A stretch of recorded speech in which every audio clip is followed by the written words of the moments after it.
Hello दोस्तों, स्वागत है मेरे यूट्यूब चैनल पे। आज मैं लाया हूँ आपके लिए यूनिट 5 सूचना स्रोत एवं सेवा, इंफॉर्मेशन सोर्स एंड सर्विस। चलिए आज विस्तार से समझते हैं इसके बारे में, और मैं इसका एमसीक्यू भी बनाकर वीडियो बनाया हूँ, आप जाकर देख सकते हैं।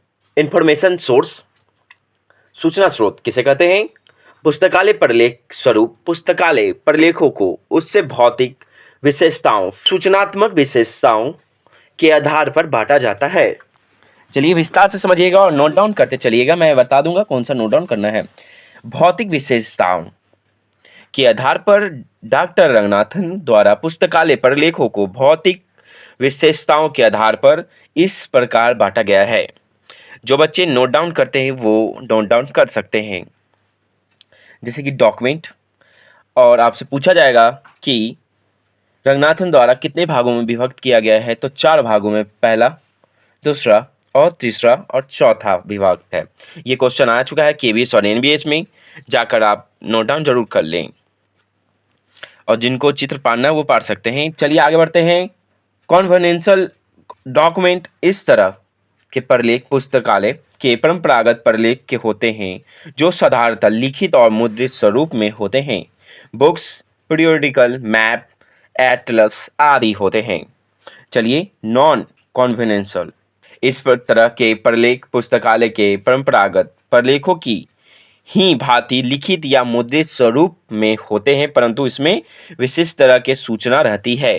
स्टैंडर्ड जैसे कि पेटेंट होता है, डाटा होता है, आदि होता है। जैसे कि ये सब नोट डाउन करते चलें क्योंकि एग्जाम में आ चुका है।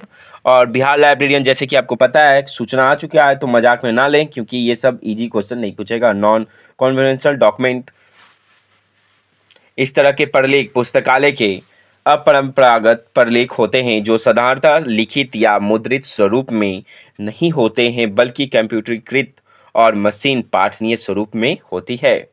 जैसे ऑडियो ऑडियो में तो सॉन्ग जैसा हो गया, आपको माइक्रोफोन में इत्यादि आदि ये सब रहता है। ठीक है, देख लेंगे। मेटा डाटा, मेटा डॉक्यूमेंट इस तरह के प्रलेख वैसे होते हैं जो लिखित या मुद्रित स्वरूप में नहीं होते, परंतु मानव मस्तिष्क पर प्रभाव डालते हैं। ठीक है, फोटोग्राफी इत्यादि होगा। इंफॉर्मेशन, सूचना विशेषताओं के आधार पर पुस्तकालय प्रलेख सूचना विशेषताओं के आधार पर विभाजन हसन एंड ग्रोगन के सिद्धांत पर आधारित है।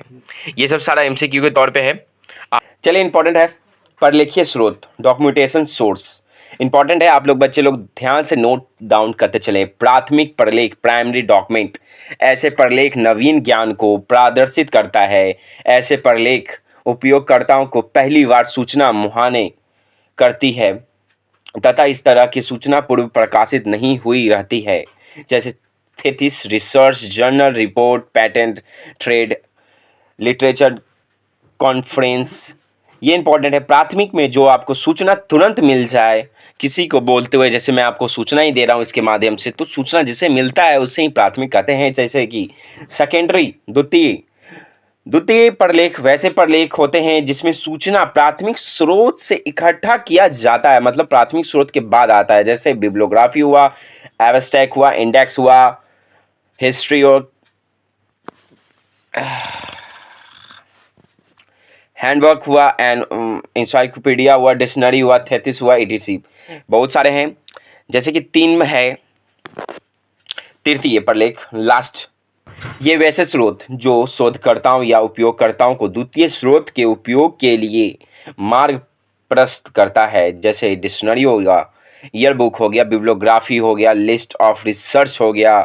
इसमें इंपॉर्टेंट है कि सारे टेक्स्ट बुक जैसे बहुत ही इंसाइक्लोपीडिया जैसा आएगा आपके पास। चलिए इंपॉर्टेंट कुछ नोट्स डाउन कर लीजिएगा। प्रमुख प्राथमिक सूचना स्रोत, प्राथमिक सूचना स्रोत के कुछ प्रमुख उदाहरण हैं। जैसे कि मैं आपको उदाहरण बताए थे, पीरियोडिकल हो गया, कॉन्फ्रेंस हो गया, फिर थेसिस हो गया, पेटेंट हो गया। इसके बारे में मैं सोच रहा हूँ आपको उतना ज़रूरी नहीं है कि मैं बताने जाऊँ। जो इंपॉर्टेंट है मैं बता देता हूँ आपको।